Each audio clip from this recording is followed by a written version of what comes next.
It is a big idea, a new world order. It's good to be back at the Council on Foreign Relations. Last February, Obama pledged that he would resume the Security and Prosperity Partnership talks. In Pakistan, meanwhile, the first apparent U.S. missile strike since Barack Obama became commander-in-chief.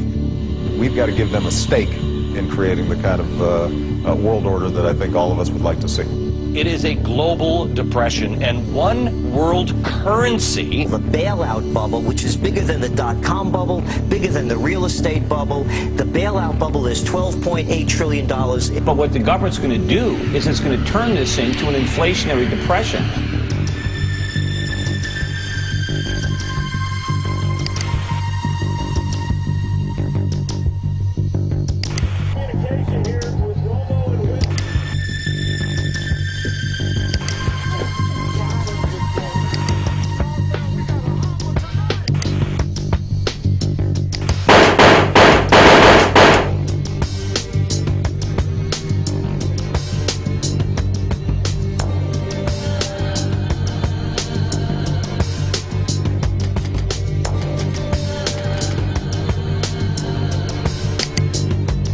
Welcome to Freedom Watch, Alex. What are you talking about today?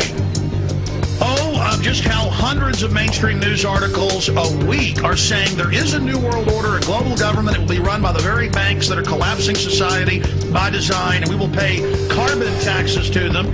Here is Time Magazine headline, New World Order, and they say a new bank of the world will rule the United States. Here is the Financial Times of London, and now for a world government is the headline. They're openly announcing that the banks will rule the planet and will pay our carbon taxes. My first question is, several months after Obama stepped in as president of the United States, you make a documentary calling him a deceiver. Why? He said he wouldn't hire lobbyists. All he's done is hire high-powered lobbyists at every level of government. And he's handed the country over to the oligarchs, the international bankers, to loot the nation, according to Bloomberg Financial, of $9.7 trillion. He has lied about leaving Iraq. He said he would take the troops out immediately. Now he says 16 to 23 months, and he's going to keep them there. He's increased the troops by 30,000, doubling them in Afghanistan. He's bombing Pakistan. The fact is, and I might get booed for this, the fact is that on the ground, Obama is continuing some of the most belligerent, violent, and some would say unconstitutional policies of the Bush administration. Bagram is his Guantanamo. They're spending $60 million to expand the Bagram being in Afghanistan, the air base. They're holding people without charge in contravention of international law. Bombings in Pakistan with these drones are indiscriminately killing civilians. Civilians are dying in Afghanistan on a regular basis, and the guy's using 250,000 contractors in Iraq and Afghanistan right now. Sounds to me a lot like Bush. Yeah.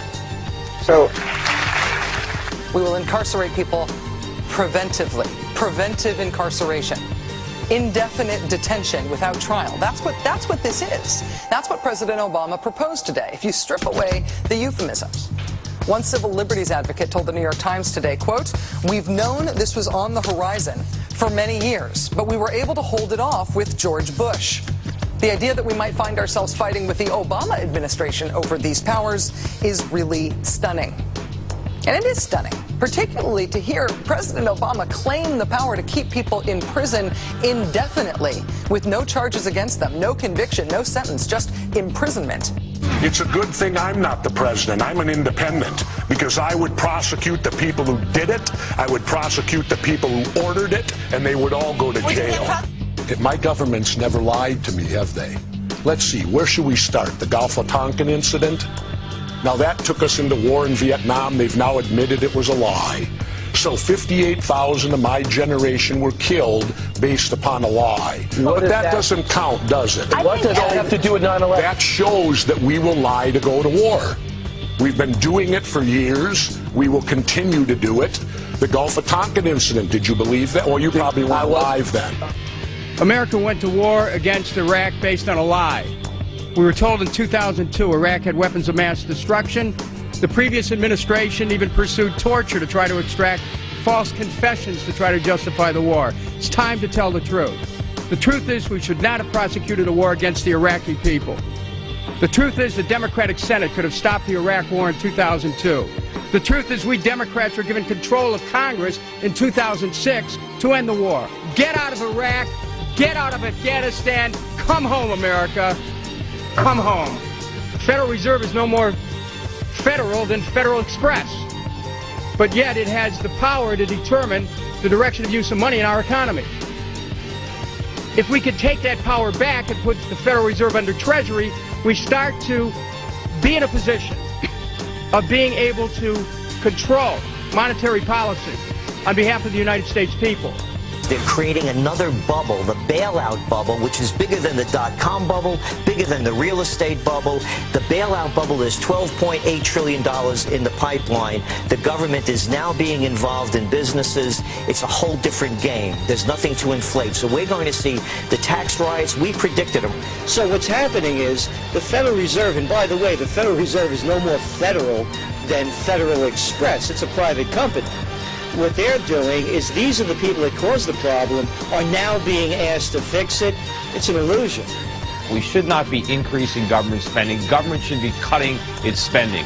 If we can cut spending enough, then maybe we can cut taxes. But if we just cut taxes and the government keeps spending, the real cost of government isn't what it taxes, but what it spends. And if it doesn't take it from us honestly through taxes, it's going to do it dishonestly by creating inflation. And that is exactly what they're doing. And we're going to pay for this, not in the future, but right now. We had a phony economy based on borrowing money, spending borrowed money. We need to base our economy on saving money, on producing things. And so the credit crunch, this is not the problem. Credit needs to be allocated away from consumers. We need to stop borrowing money and buying stuff and concentrate on saving our money so we can make stuff. And maybe that's going to mean a rather severe recession. But what the government's going to do is it's going to turn this into an inflationary depression, which is going to be much, much worse. What if the American people learn the truth? That our foreign policy has nothing to do with national security, that it never changes from one administration to the next. What if war and preparation for war is a racket serving the special interests? What if President Obama is completely wrong about Afghanistan and it turns out worse than Iraq and Vietnam put together? What if diplomacy is found to be superior to bombs and bribes in protecting America? What happens if my concerns are completely unfounded? Nothing. But what happens if my concerns are justified and ignored? Nothing good. And I yield back the balance of my time. You're sponsoring H.R. 1207. That's the Federal Reserve Transparency Act of 2009. There are over 200 co-sponsors, including over 50 Democrats. What is this legislation? What are you looking to do? Well, actually, we're doing a little bit better. It's up to 234 and 65 Democrats, so we're doing very well. What it does, it means that we can audit the Fed and find out all the promises they've made, all the guarantees, and how they've been involved in other central banks and other governments and international financial institutions. So we would find out what's going on. And even Obama talks, he used the word more transparency. But they're doing exactly the opposite. I don't believe they'll give us real transparency. At the same time, they're giving the agency of government, pseudo-agency, the Federal Reserve, more power. And they're the culprit.